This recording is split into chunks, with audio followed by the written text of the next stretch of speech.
Vendredi 10 février, Pierre Palmade a provoqué un accident de voiture après avoir consommé de la drogue. Un drame auquel a réagi Isabelle Aleno, dont le fils Antoine a été fauché par un homme en état d'ivresse, le 8 mai 2022. 5 jours après avoir provoqué un grave accident de voiture sur une route de Seine-et-Marne, Pierre Palmade a été placé en garde à vue depuis son lit d'hôpital.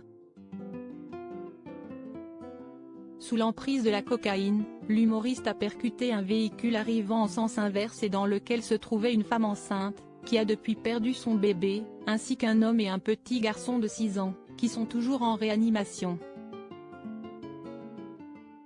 Un drame auquel a réagi Isabelle Aleno, ex-épouse du chef étoilé Yannick Aleno, dont le fils Antoine a été tué par un chauffard en état d'ivresse et sans permis, le 8 mai dernier.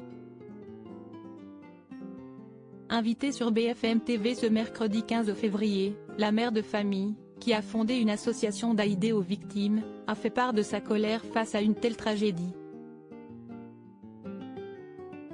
Derrière tous ces drames, il y a des familles. Je voudrais qu'il y ait une réelle prise de conscience des inconscients qui prennent le volant alors qu'ils ont bu ou qu'ils ont consommé des stupéfiants, a débuté Isabelle Aleno.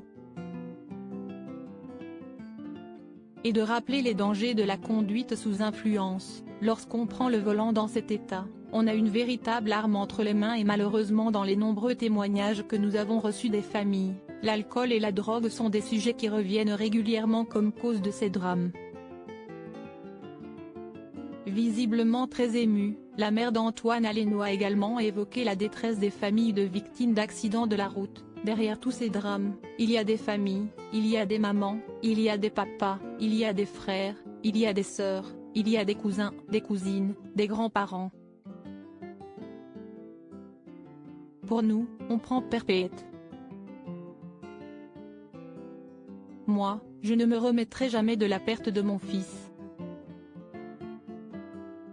Mon fils aîné ne se remettra jamais de la perte de son frère. Le papa d'Antoine pareil. La mère d'Antoine Aleno réclame une réforme du statut des victimes selon Isabelle Aleno, les familles des victimes ne sont pas suffisamment accompagnées dans leur deuil.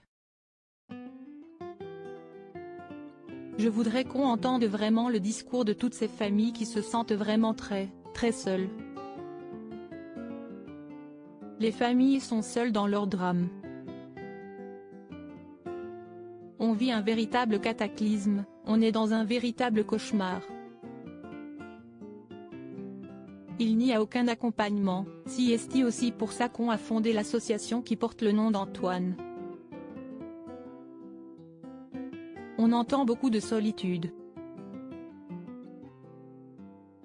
Et de conclure, ce sont des vies brisées. On a vraiment besoin qu'il y ait une réforme du statut des victimes. Plusieurs associations et les familles réclament l'homicide routier parce qu'il n'y a rien de plus intolérable et d'inadmissible qu'entendre homicide involontaire. Personne ne force personne à consommer de l'alcool et des stupéfiants. Si est-il la responsabilité de chacun. À lire aussi Les phares dans les yeux, l'avocat de la jeune femme victime de l'accident avec Pierre Palmade évoque les premiers souvenirs de sa cliente.